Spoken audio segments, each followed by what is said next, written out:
Good day, this is Leadership TV News at noon. I am Cynthia Onoado. The United Kingdom has updated its list of approved employers licensed to sponsor skilled immigrants, including Nigerians, under the temporary worker immigration route. This list, which was updated on January 15th, 2024, details worker and temporary worker sponsors. It includes information about the category of workers they are licensed to sponsor and their sponsorship rating. The licensed organizations sponsor workers via various immigration routes. They include 10x Banking Technology Services Limited, London, 13 Artists, Brighton, 24/7 Helping Hands Services, Leicester, 24/7 Commerce Limited, Brentford, 3S Knowledge Limited, Warwick, 5 Star Cars, Bedford Limited, Bedford, amongst others. The United Kingdom government says that you must have a job offer from any of the approved UK employer before you apply for a skilled worker visa. Approved employers are also known as sponsors because they are sponsoring you to come to stay in the UK.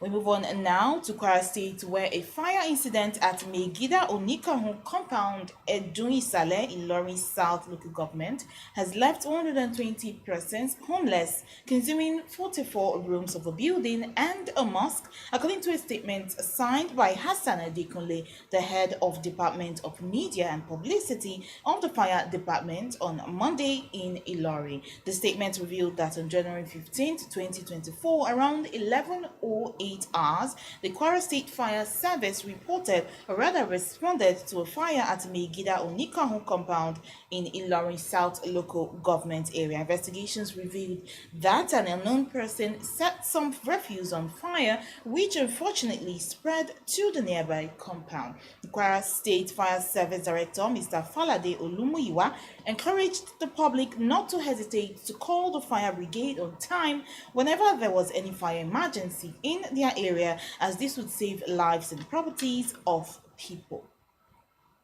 And now the Nigerian government has stated its resolve to be in tune with the clean energy future by taking measures to develop alternative energy sources through economic diversification into solid minerals. The permanent secretary in the Ministry of Solid Minerals Development, Dr. Mary Ogbe, stated this during the opening ceremony of the 5th edition of the National Council on Mining and Minerals Resources Development, holding at Ilori, the Kwara State capital, with the theme Minerals and Metals Sector, a panacea for economic growth and diversity. According to her, fossil fuel energy was gradually being phased out as the world moves towards green economy, and Nigeria has to keep pace in order to remain economically viable. She said the theme of the conference was apt, as Nigeria can no longer depend on crude oil, which means there is a need to develop the solid minerals sector for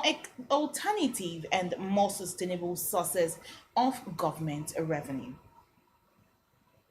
And now, still on energy, the Minister of Power, Chief Debayo Adelabo, has vowed that the federal government will provide electricity to unserved and underserved communities in Nigeria. The minister made this statement on Monday during the project inspection and impact assessment of the 90 kW solar hybrid mini grid at Adafila, Ogbomosho, Oyo State, as part of his working tour on power facilities in Nigeria. Adelabu said that the project had the capacity to power over 1,300 households, including clinics, schools, and mini businesses in the community. We are going to do more of this project nationwide to bring the renewed hope agenda of President Bola Tinubu and dividends of democracy to the people at the grassroots, the minister said.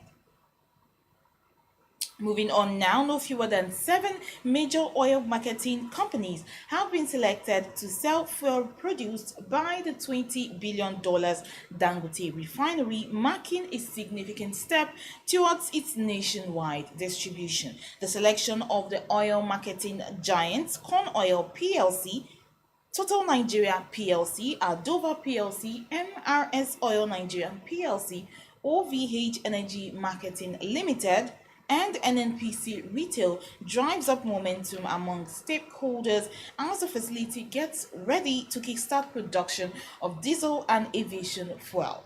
Members of the Major Oil Marketers Association of Nigeria, MOMAN, have expressed readiness to kickstart distribution once commercial terms are finalized.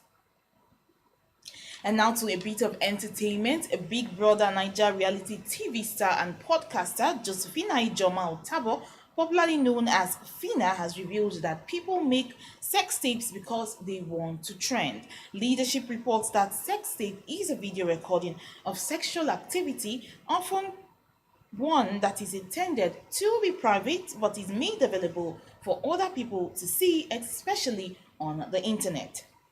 The former BB Niger winner stated this while speaking on Cool FM's The Big Friday Show, hosted by fellow realities TV star Tacha Akide.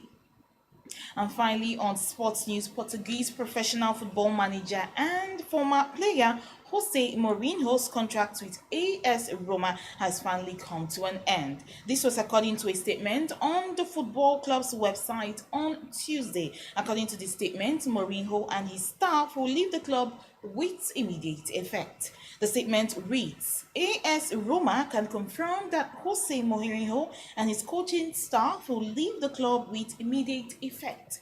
We would like to thank Jose on behalf of all of us as AS Roma for his passion and effort since his arrival at the club.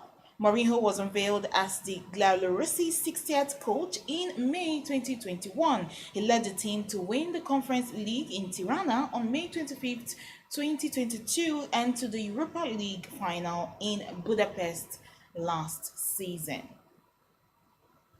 On that note, we end the news on Leadership TV. For more of our news stories, you can log on to the website www.leadership.ng. Many thanks for watching.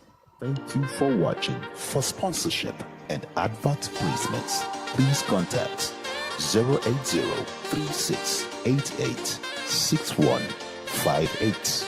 Last Word Leadership Podcast Studio. You have the last word.